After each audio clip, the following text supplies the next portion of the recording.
Hoy vamos a compartir acerca de la familia y es un tema que a mí me encanta siempre compartir. Soy fiel testigo de que Dios restaura familias, de que Dios renueva familias, de que Dios tiene planes de bien para las familias, de que Dios nos permite cumplir sueños como familia. Soy una fiel testigo y creo que cuando hacemos un trabajo de la mano de Dios, porque solo jamás vamos a poder hacer nada, pero si hacemos un trabajo de la mano de Dios y nos sometemos fielmente a su voluntad, muchos cambios podemos ver en nuestros hogares. ¿Estamos de acuerdo con eso? Entonces, uno de los temas que hoy está en un debate constantemente es sobre la unidad de la familia y sobre la forma en cómo Dios constituyó la familia. Si hay algo que hoy por hoy está realmente puesto en mesas de discusiones, es sobre violentar el diseño y el propósito de creación de la familia. Su familia y mi familia tiene un propósito de unidad. A veces pensamos que como los inicios no fueron los mejores, entonces no hay un buen final. Y de alguna u otra manera me desmotivo cuando las cosas en el pasar de los tiempos van cambiando y uno dice, pues bueno, ya mi familia no era lo que antes era. Ya mi familia es totalmente distinta. Entonces pensamos que por ese cambio ya la familia deja de cumplir su propósito. Y en esta tarde yo quiero compartirles que eso no es una verdad que debemos de abrazar. Porque aun cuando su familia, por las circunstancias que sean, hayan tenido que tener un giro, hayan experimentado un cambio inesperado, si alguien se levanta por su familia, el propósito de existencia perdurará hasta el día que Cristo Jesús venga. ¿Estamos de acuerdo con eso? Entonces, la familia es una institución que Dios la creó. ¿Con qué propósito? ¿Con qué finalidad? Para que cada uno de los integrantes, de los miembros de las familias, realicen cambios sociales, impacten en un sistema donde constantemente habrán situaciones que van a violentar el diseño de parte de Dios. Cada integrante de la familia tiene un propósito, tiene un fin que cumplir dentro de su familia. Y cuando uno no logra identificar cuánto yo puedo impactar socialmente a través de mi familia, entonces nos colgamos y no hacemos el trabajo que somos llamados a hacer de parte de Dios. Cuando un integrante sale de su familia, cuando un esposo sale de su casa y va a su trabajo, él es un referente socialmente. Cuando hay una mamá que sale y va a dejar a sus hijos al colegio, la forma en cómo usted se conduce, usted está impactando socialmente el entorno escolar de sus hijos. Cuando un hijo usted lo entrena, lo prepara desde muy chiquitito y se encuentra en un entorno escolar, que es el primer espacio que tienen después de su casa cuando van a la escuela, y los niños se enfrentan a esos cambios, uno tiene que tener la diligencia para poder atenderlo y poder guiarlo y de alguna u otra manera instruirlo constantemente para que responda a las exigencias sociales, a las exigencias escolares. Entonces no es porque simplemente me uní, procreé, tuve hijos y nos vamos de picnic, nos vamos de cine, nos vamos de parrillada y todo eso es bonito. Eso es hermoso, pero no es suficiente. Ni siquiera es lo único por lo cual estamos realmente unidos como familia. Entonces Dios necesita que cada uno de nosotros como familia nos despertemos a poder entender si estamos cumpliendo o no nuestro propósito de unidad. Diga conmigo, mi propósito será cumplir el plan de Dios. Si usted logra identificar, usted va a poder impactar y contagiar a los otros de su familia para que también cumplan con ese plan. No es simplemente cumplir una agenda, porque de agenda creo que todos estamos llenos, siempre tenemos agendas quizás llenas, quizás otros no tan llenas, pero eso no es suficiente. Lo más trascendental, lo más impactante es saber si cada día nos estamos esforzando para poder cumplir lo que en Dios fuimos llamados a cumplir. ¿Estamos de acuerdo hasta ahí? Entonces es importante que podamos revisar constantemente cómo están nuestros fundamentos, cómo están nuestras creencias, en qué estamos creyendo. ¿Estamos creyendo en que los días son malos y entonces mi familia también va a tener días malos? ¿Estamos creyendo que Dios es el que sustenta nuestra existencia y nos da un nuevo comienzo? ¿Estamos creyendo que Dios es el que provee para cada una de nuestras necesidades, no solamente financieras, sino también necesidades emocionales, necesidades físicas? ¿En qué estamos creyendo? ¿Estamos creyendo que una crisis es el final de nuestra existencia o estamos creyendo que en Dios tenemos nuevas oportunidades para cosas diferentes? Si cada uno de ustedes se sienta a la mesa y empieza a escuchar qué cree cada uno de los miembros de su familia y no coinciden en que están creyendo lo mismo, es momento de hacer una pausa y poder ver entonces en qué realmente decidimos como familia creer. Porque ahorita vienen tantas situaciones que se filtran del exterior a nuestras familias y muchas veces nuestros hijos están siendo tomados por la cultura, por el sistema, y cuando vemos que hay chicos que están tomados por el sistema, por la cultura, su pensamiento ya fue llevado a cautiverio. Y por más que usted y yo como padres hablemos a sus vidas, va a haber una barrera que no le permite que la palabra de Dios penetre en sus pensamientos. Si hay un esposo que no está creyendo fielmente en el Señor y cree en la opinión del resto, pero no está plantado en la verdad de Cristo, usted va a tener una pugna de poderes, porque hay ideales que no van en sintonía con la palabra. Por eso es importante llegar a un consenso en qué estamos creyendo. ¿Realmente estamos manteniendo juntos la misma fe? ¿Creemos todos en esa misma fe que está puesta en Cristo Jesús? No, es que yo tengo una fe distinta. No, es que yo ni siquiera creo en Dios. A veces me ha topado escuchar papitos que dicen, no, es que mi hijo dice ser ateo. Entonces, ¿para qué es importante los principios dentro del hogar? Porque los principios nos ayudan a regular nuestras vidas. Hoy por hoy, nuestras familias, si hablamos en sentido general, no son familias fuertes. Las familias fuertes son aquellas que han decidido trabajar hacia lo profundo. Pero en la mayoría, si usted hace un estudio general, las familias hoy por hoy no son 100% familias fuertes. Son familias frágiles porque las crisis que muchas veces tocan la puerta de las familias, las crisis sociales, las crisis políticas, las crisis religiosas que muchas veces vienen y golpean las familias, hacen que la familia pueda estar en un espacio de constante vulnerabilidad. Cuando una familia elige se la mantiene fuerte y se establece en esa fortaleza, cuando ha hecho de Cristo su fundamento. Fuera de Cristo no sucede nada. En Cristo pueden venir los vientos, pueden venir las circunstancias, pueden venir las situaciones y esa familia se mantendrá a pesar de cualquier situación. Pero cuando eso no sucede, entonces estamos viendo que nuestros hijos, si no están creciendo bajo ese fundamento, se encuentran con otras vidas, con otros integrantes de otras familias que están en esos ambientes constantes de vulnerabilidad. Y eso atrae. Y eso de alguna u otra manera genera cierto grado de influencia. Por eso es importante que nosotros podamos trabajar fielmente en los fundamentos que estamos impartiendo en nuestro hogar, en nuestra familia. Pero lo cierto es que hoy tenemos las agendas son tan individuales, que yo peleo por lo mío, tú peleas por lo tuyo y el resto verá cómo subsiste. Pero no hay una actitud de, ok, somos una familia y vamos a trabajar juntos por este fin. Y vamos a lograr un cambio juntos por esta situación.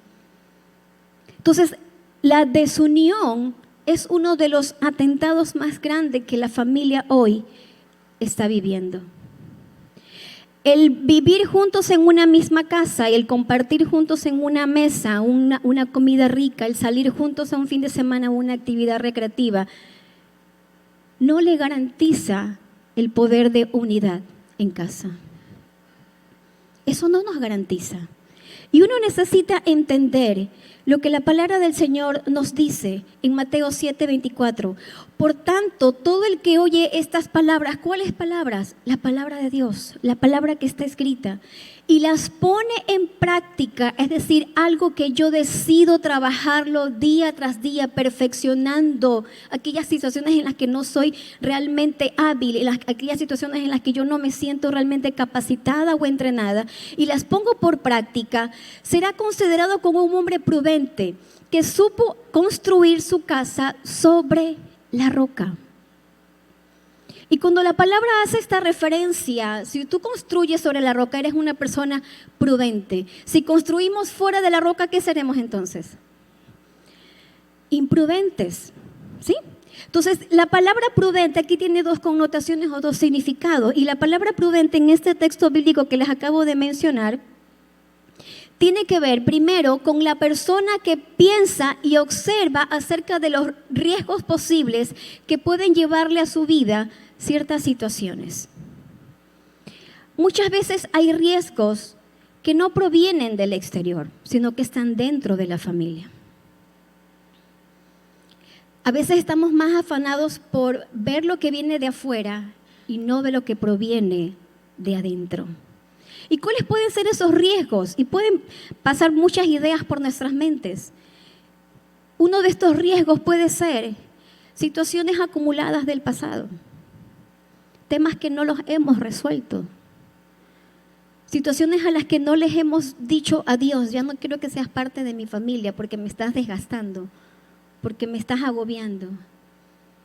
A veces abrazamos más el pasado doloroso que el futuro prometedor que Dios tiene para nuestras vidas. Porque para yo abrazar esto, necesito pasar por un proceso de sanidad y de quebranto para renunciar a muchas cosas y tener la valentía necesaria para decir, ok, yo lo quiero hacer. Y lo cierto es que muchas veces carecemos de esa valentía para decir, ok, yo voy a hacerlo aún cuando me cueste. Entonces, cuando la persona prudente dice, ok, hay un riesgo, si yo no lo evalúo, si yo no lo resuelvo, si yo no le pongo atención a esto, puede venirse abajo lo que yo estoy queriendo edificar en el Señor. Crisis matrimoniales acumuladas. Eso es una situación de alto riesgo. Porque si hay un matrimonio que está tambaleando, es una familia que es vulnerable. Cuando un matrimonio entra en crisis y crisis tras crisis, es una situación que amerita una urgencia de atención. No solamente las atenciones urgentes son situaciones orgánicas. Ay, es que tengo una situación aquí, allá, me duele aquí, me duele allá. No, a veces hay otras situaciones que no las atendemos con el grado de urgencia y las postergamos y lo único que hacemos es hacerlas crecer. Y si yo no evalúo esto hacia abajo, si yo realmente tengo raíces profundas en esta situación, fácilmente puedo ser arrancado y puedo ser movido. Y esas situaciones son difíciles. Un hijo en constante rebeldía es una zona de riesgo, es una situación riesgosa. Porque un joven con un corazón rebelde es un joven que fácilmente puede ser arrastrado por un sistema. Cuando la rebeldía toca el corazón de los hijos, es una situación espiritual que se empieza a levantar, que daña el ambiente familiar.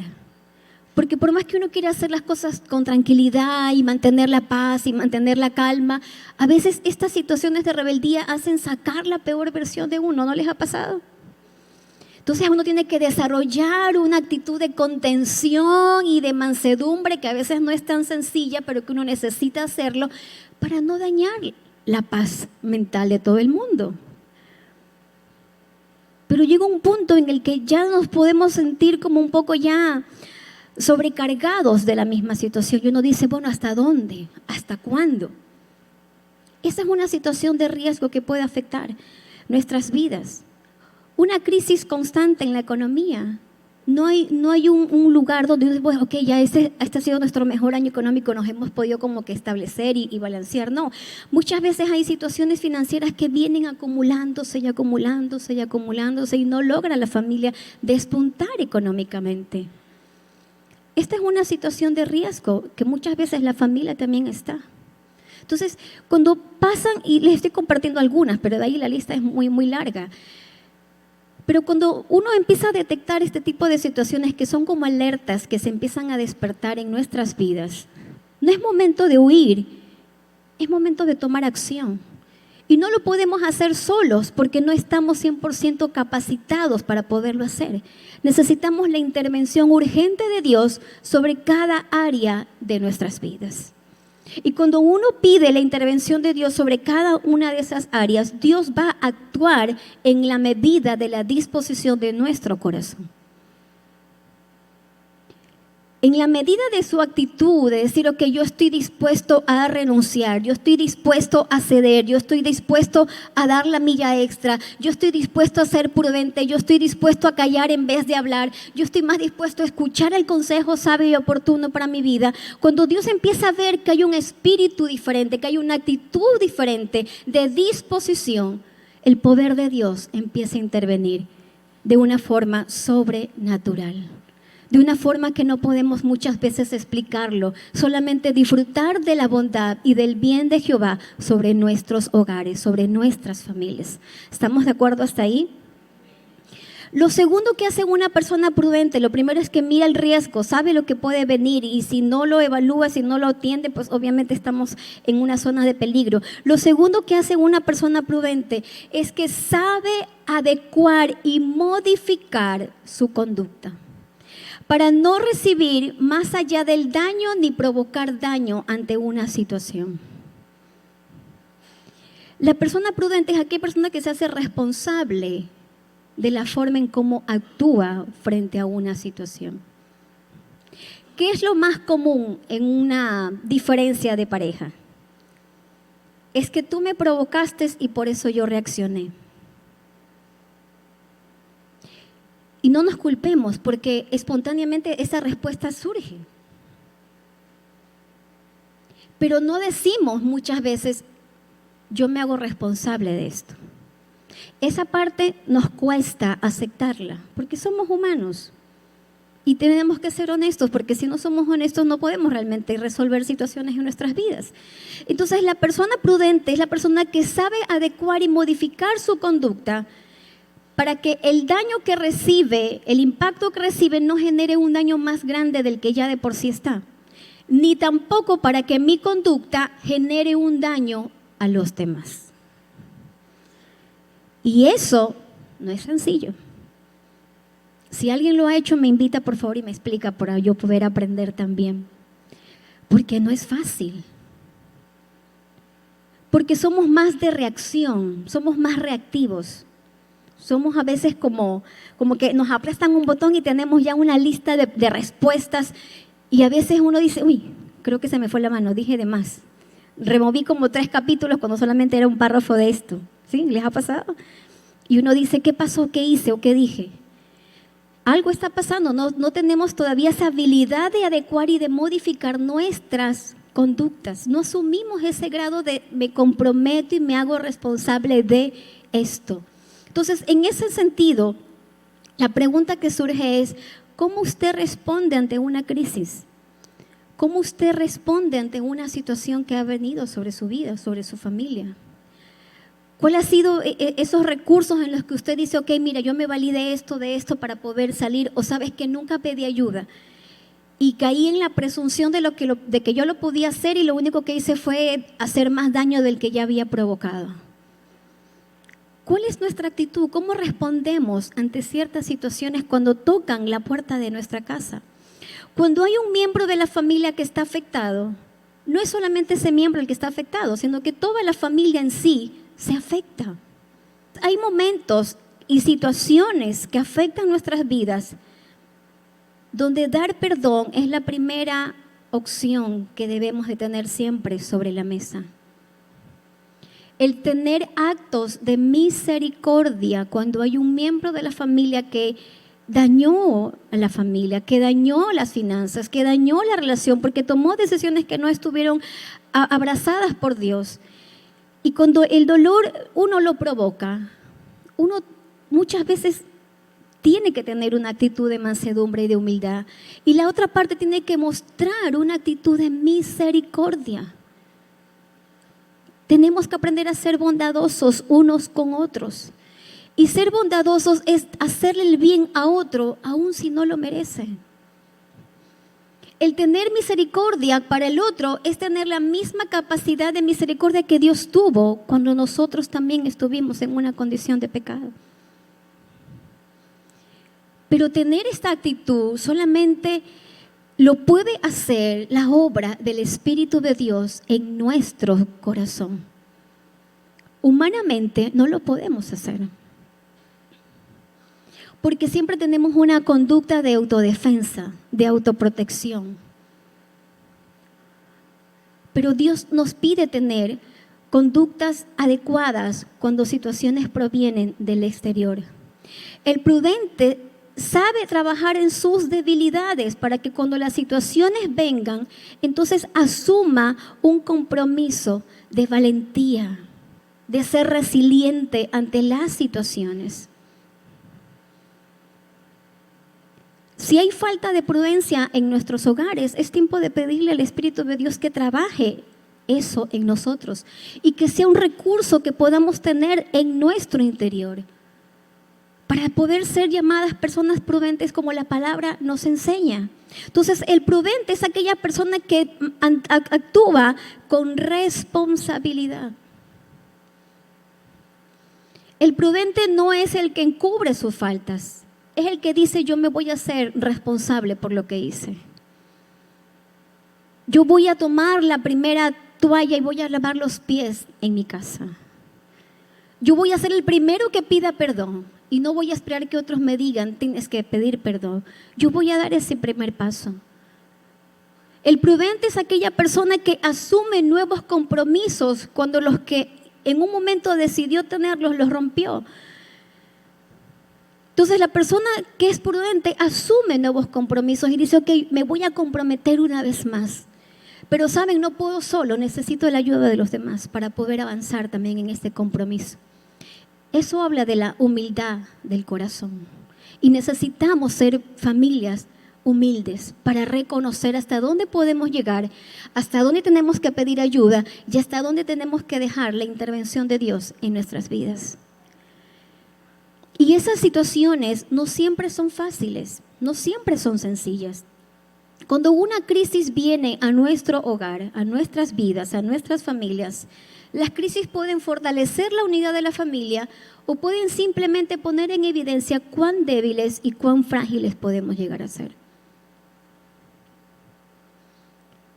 Entonces, cuando viene una crisis y usted pasa la crisis, y aunque se tambaleó su familia, se vuelve y se consolida en esa unidad, usted dele gloria a Dios. Porque usted es una persona que venció toda adversidad y que es la garantía de que su vida está plantada en la verdad y que está fundamentada sobre la roca que es Cristo. Pero si cuando usted pasó la crisis, su familia se desintegró, cada quien tomó un rumbo diferente, la relación se quebrantó, no hay comunicación y todo se hizo un caos, no fue Jesús su roca. O quizás solamente uno lo hizo y el resto no lo hizo. Pero hay noticias del cielo. Aun si esa fuera la situación, en Cristo tenemos nuevas oportunidades. En Cristo tenemos espacio para la restauración. En Cristo tenemos espacio para la restitución. En Cristo. Aun si ese no ha sido su final. Si usted dice, no, mire, terminó, pero terminé peor de cómo empezamos. Pero si usted tiene una actitud de hacer las cosas diferente, en Cristo usted lo va a poder recuperar. En Cristo. No hay familia que no lo intente una y otra vez con Cristo, que usted en su momento verá la respuesta. Pero sin Cristo usted no va a ver nada. No podemos ver nada. Porque solamente su poder es el que puede arreglarlo todo y puede sanarlo por completo, toda situación que podamos estar viviendo. Por eso es importante mantener constantemente una comunión directa con Él. Constantemente, ver nuestros corazones, escudriñar nuestro espíritu, nuestra alma y ver si estamos haciendo lo que Dios nos está pidiendo hacer y si estamos respondiendo de la manera en la que Él espera que podamos responder. Lo siguiente que necesitamos hacer es pagar el precio en oración. Hay batallas por su familia que usted no las va a pelear en público. que usted necesita ir al lugar secreto y pelearlas en oración. Porque hay batallas que Dios se las entrega en el lugar secreto. Hay oraciones que fueron hechas en el secreto y que nadie sabe que usted las hizo por su familia. Es importante que en esta ecuación necesitemos todos los días, que eso sea como una necesidad en nosotros, morir a nuestro ego. Y nuestro ego a veces es esa presunción de que, si no hubiera sido por mí, no tuvieran esto. Y desarrollar esa actitud de ego se convierte en una altivez. Y podemos desarrollar una actitud de ser orgullosos. Y la palabra del Señor dice que Él mira de lejos al altivo. Mas el humilde, Él lo ve con agrado. Y muchas veces en nuestras familias necesitamos morir al ego para tomar el lugar de quien ofendió la casa, el hogar, la familia. Y eso no es fácil. Porque culturalmente eso es una ofensa. Pero en el reino de Dios, como las cosas funcionan de manera distinta, eso es valentía, eso es fortaleza, eso es dignidad, eso es autoridad de parte de Dios sobre tu vida. Y Dios te levanta su cabeza y te devuelve la dignidad si la perdiste. Dios te devuelve la gracia si sentiste que en un momento se apartó de tu vida, de tu familia. Dios levanta los muros y se cayeron y te pusiste en una situación de exposición constante y tu familia fue constantemente atacada. Dios te da esa oportunidad, pero solamente cuando dejamos el ego en el altar y pedimos del Señor la humildad suficiente para afrontar las situaciones.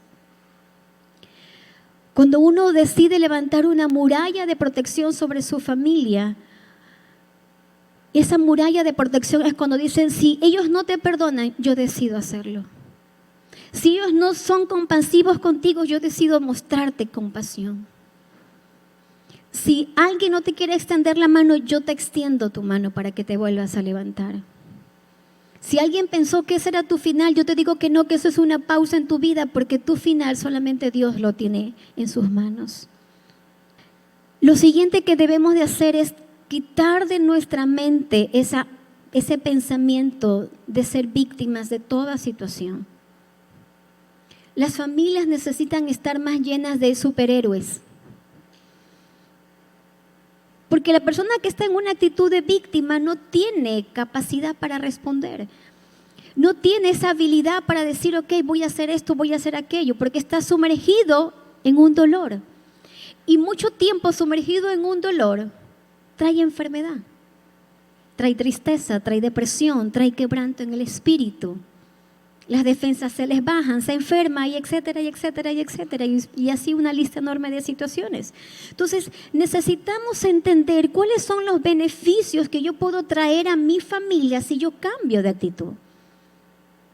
¿Cuáles son aquellos regalos que yo puedo darle a mi familia si yo cambio de actitud? ¿Cuáles son aquellas memorias que yo dejaré sembrada en el corazón de mi familia si yo cambio de actitud? Entonces, hay 3 situaciones puntuales que necesitamos atender. Y lo primero es que el atentado que recibimos con nuestras familias siempre es contra la unidad. El rechazo a las reglas, a los valores, a los principios es algo que también está en tela de duda. Hay muchos chicos que no creen la verdad que usted les dice a menos que ellos no la vivan, no la experimenten.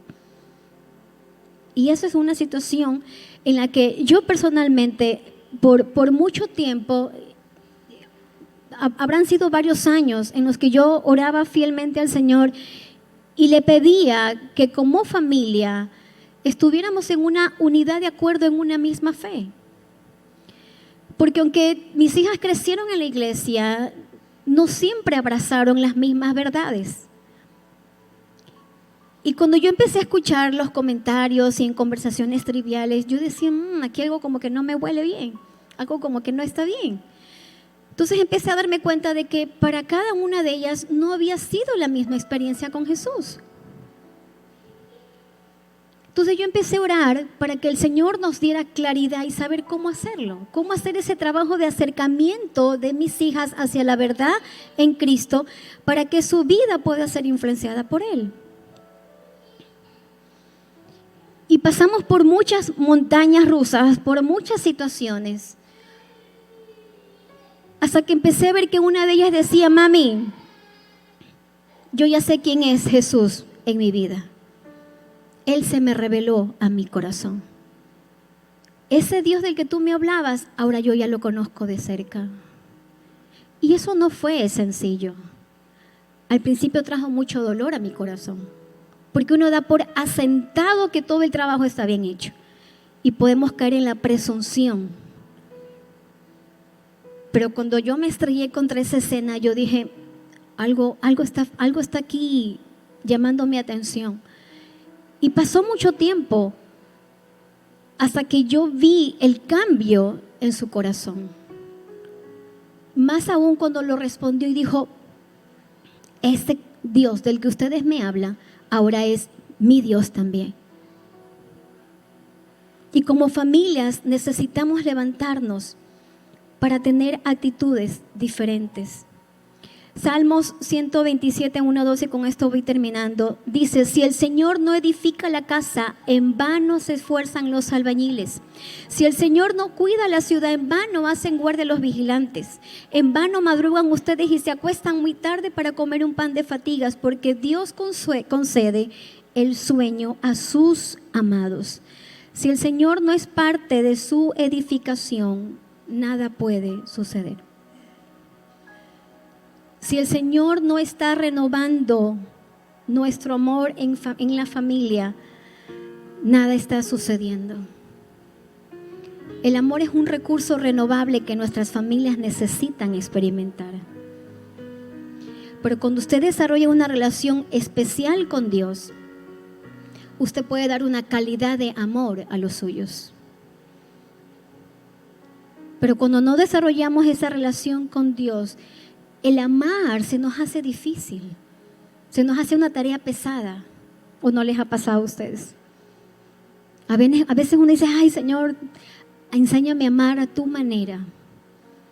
Pero primero necesitamos recibir del amor de Dios para poder amar de forma diferente. Porque en su perfecto amor, Él echa fuera todo temor. Y aunque el amor es sufrido, aunque el amor es dolido, aunque el amor no tiene por qué tener envidia, no tiene por qué tener una actitud de jactancia, el amor nunca deja de ser. Amén. Quiero invitarlos a ponernos de pie, por favor. Vamos a hacer una oración en conjunto. Mi familia necesita ayuda de parte de Dios todos los días.